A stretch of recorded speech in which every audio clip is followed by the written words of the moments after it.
My name is Sean. I've been doing this for, about 4 years now, I think it is. And its its main focus really is to concentrate prayer into some intention, something that you want to bring about as a change in the world around us. So whether that's, I don't know, it could be the healing of a cat. It could be praying for the U.S. government. It could be praying for an earthquake in Chile. Whatever. It's really just about concentrated focus into that thing that you want to, or many things that you want to bring your prayers and innate healing ability into. So in my philosophy and my understanding, we have within us a great power to facilitate change. And what happens is our natural state of being often gets in the way of that. And that's distracted by all the things that we have to do every day to meet certain expectations of living within a society that's incredibly complex. So the first thing that we do is we do a journey. And the journey, what is different between it and a guided meditation is what I believe to be the presence of spirit and the calling in of spirit to partake in the experience with us. So I've created this altar here, and the altar changes every time that I create it, and it's in dedication to something that's happening. And so the pieces that come out for the altar are always specific to the energy that I want to bring through with the altar. But we're calling in our spirit guides, we're calling in our guardian angels, we're calling in the helping spirits that we have a connection to, and sometimes the ones that we don't even know are there for ourselves, but we're also calling in greater spirits through the altar itself to help us get our innate healing ability to come out, to wipe away some of the stuff that gets in the way of it, which is all of our natural processes throughout the day, so that we can become more inclined toward our natural spiritual nature. And once that's out of the way, then we start the chant. Every month I have a little theme that happens, and the theme this month it's always around humanity in some way. This time it's more about how we support each other as human beings, that we each can arise to be the best person that we can possibly be. And the full moon is really close at hand. It should be full tomorrow. It depends on what part of the planet you're on. Between Friday, early Saturday morning, Saturday, that's when the peak of it is. But we can harness that now because it's waxing and it's almost full. I mean, it's right on the verge, and to me, it's close enough. There have been times when I've done this on the full moon. It's really powerful, and then there are times of when I've done it just over the peak of the moon. And at that time, the moon's energy shifts, right? It goes from waxing to waning. So right now, it feels a really good time for building up energy because the moon is still waxing, getting up to that moon's peak. And so how do we harness the energy of the moon and ask it to help co-create with us, to help bring about that innate healing ability that we have within us, which is sitting beneath the surface most of the time. How do we call it forward, and how do we partake in a type of global healing ceremony in itself? But then how do we also take that to another level and support each other energetically, that we each can arise to be the best person that we can be while the earth goes through the major shift that it's going through right now. So everyone gets settled in their chairs. Find a perfect comfortable position for your hips and your feet and your hands.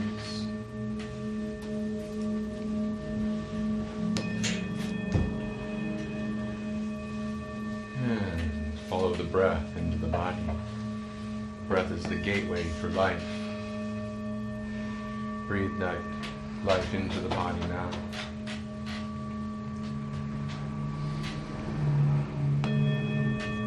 Follow the breath into the body, deep into the body, as if the entire body were a sponge for the breath, as if you were bringing every molecule of oxygen into the surface of the skin from every part of the body, facilitating life to every part of the body, cells receiving that life, the blood receiving that life, the nervous system receiving that life.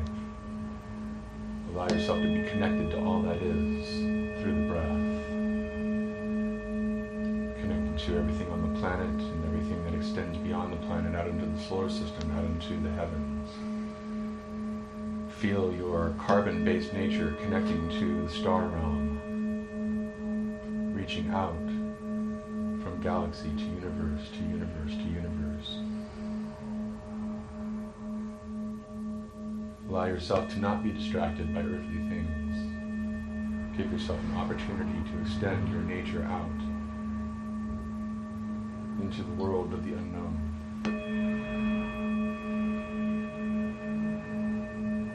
Breathe deeply to all that is.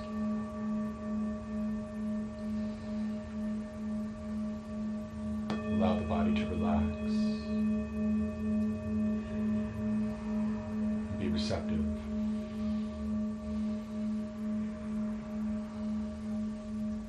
If you have particular spirit guides or angels that you are working with, notice their presence. If you have no one in particular that you're working with, just notice and be receptive to the presence of something beyond the veil being present here, now, to assist.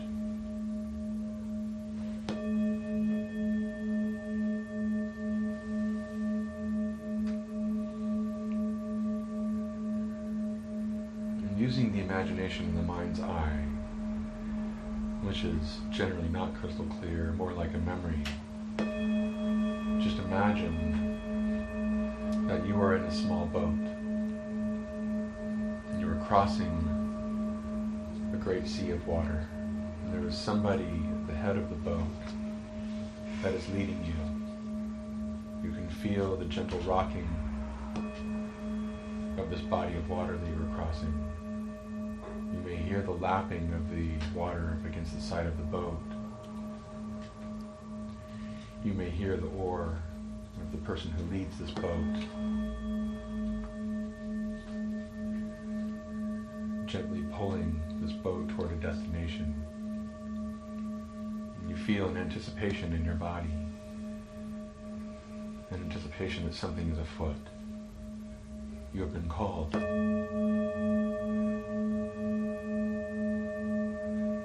And yet you are relaxed and poised,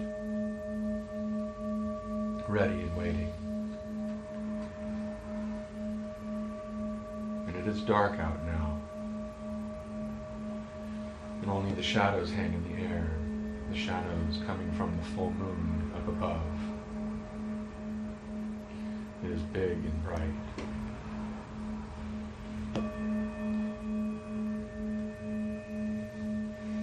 Then you see something up ahead, and it looks like it might be a small island.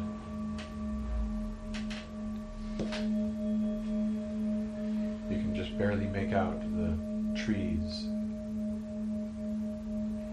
the silhouette against the dark blue sky.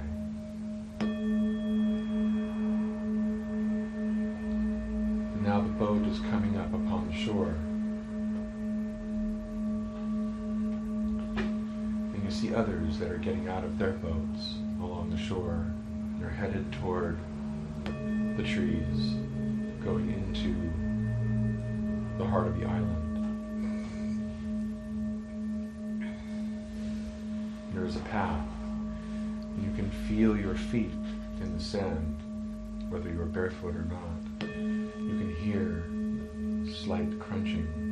You can hear the rustling of other people.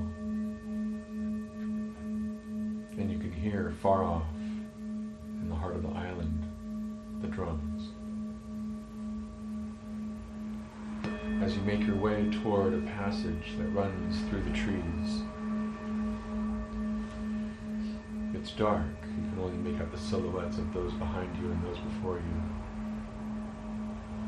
As you follow this path through the trees,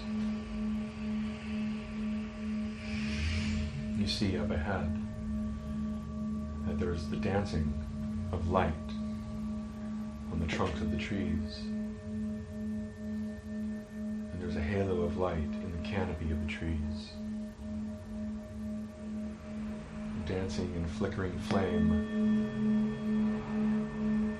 of a large bonfire in a clearing as you come out from the path beneath the trees into an open area. Now, I don't know what color the fire is. The fire could be any color, and whatever color it is for you is just perfect. But you notice that there's a large group of people there in this clearing, standing against its perimeter. And they are dancing and moving and swaying. And you get the sense that although you don't recognize anybody because it is very dark, you feel as though you know these people, as if you've been connected before. You find the perfect place in the circle where you feel most comfortable. And you notice there is a fireman tending the fire, laying new logs on to keep the fire burning hot.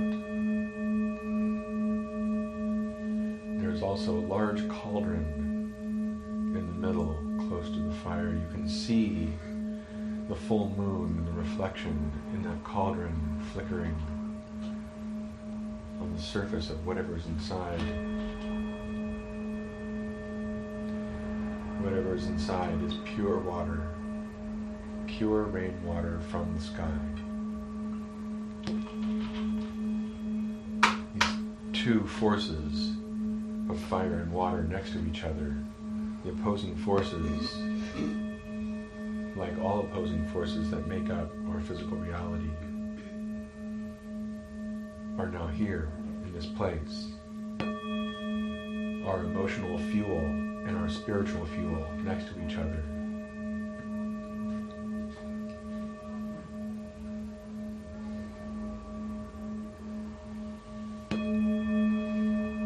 And somebody comes up into the middle of the circle and raises their arms. And it's an indication that the ceremony is beginning. And everyone is asked now to strip away what they no longer need, and one by one to come up to the fire or to the water to cleanse themselves. You wait until you know it's your turn. People are coming in groups, because no one needs to do this alone. And they're casting what they don't need into the fire to burn into the purity of spirit, or they're casting what they don't need into the water where it can be purified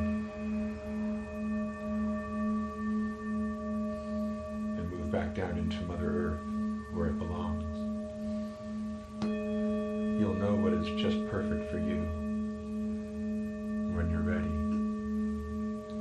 Your time is coming very soon. You can feel it.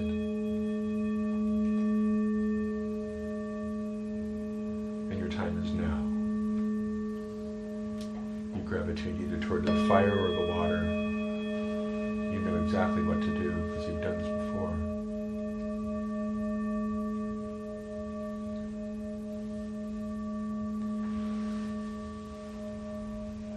Done, you make your way up back to the perimeter of this open area, back into the circle. And the drums are beating the perfect rhythm of the heart. And everyone now is starting to activate their heart light, calling in their heart light from the far reaches of the universe. All those flickering stars all have the heart light. You call that heart light into yourself. And everyone in the circle is now interconnected into one great heart light, sending their love and energy into the center of the circle, which represents the rest of humanity and everyone that needs healing. The drums are beating.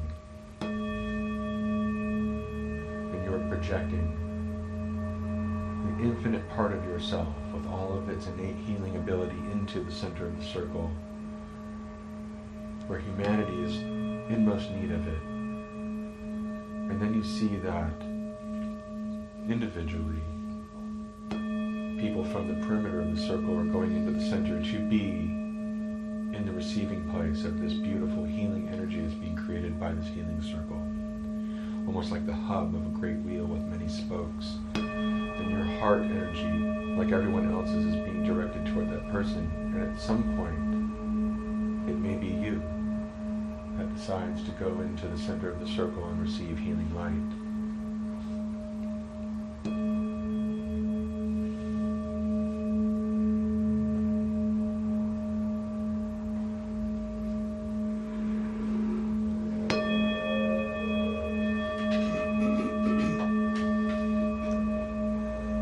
Take your time, as everyone knows what their proper place should be at this moment. Because you're moving and dancing with a groove, with a flow.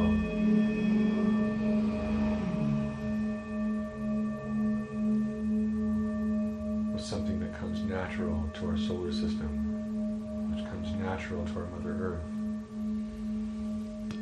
Doing everything just perfectly, because there's no other way to do anything.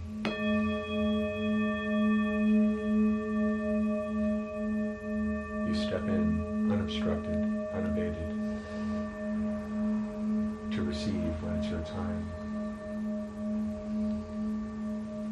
And what is it like to receive that healing light? To fully embrace, to be receptive, to accept what is. What will always be your infinite spirit having a physical experience.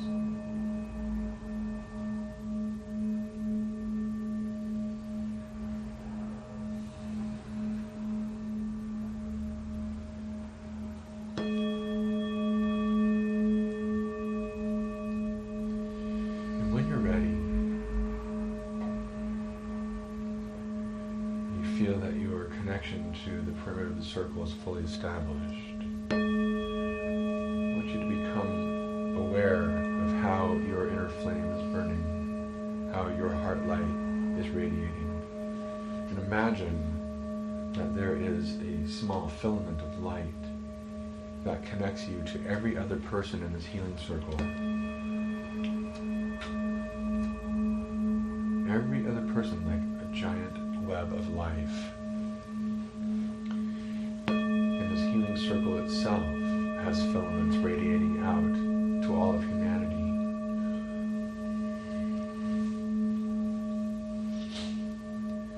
And every person has this heart light burning, radiating.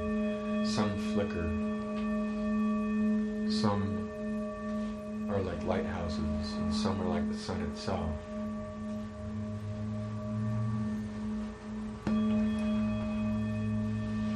So we choose to collaborate with all the other heart lights to try to get all of them to glow as brightly and consistently as possible.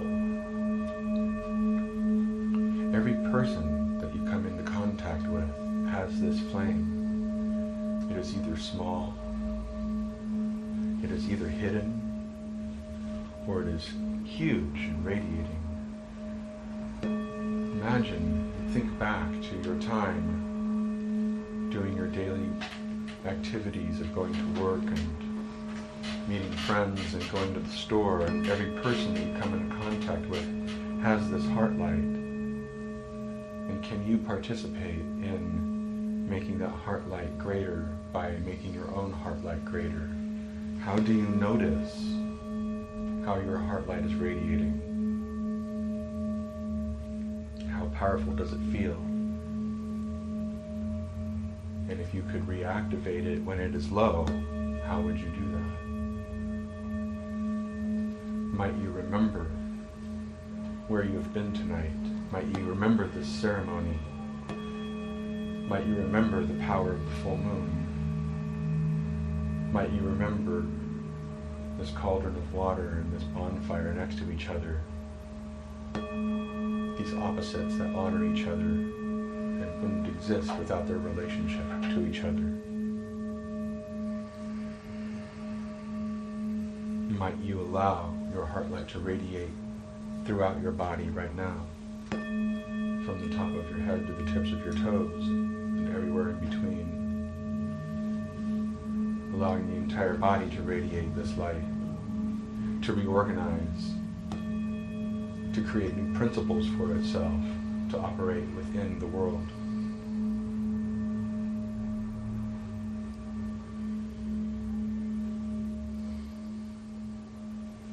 Whether we choose to acknowledge or choose to separate, we are all interconnected. Being human is a group experience. It takes everyone to participate.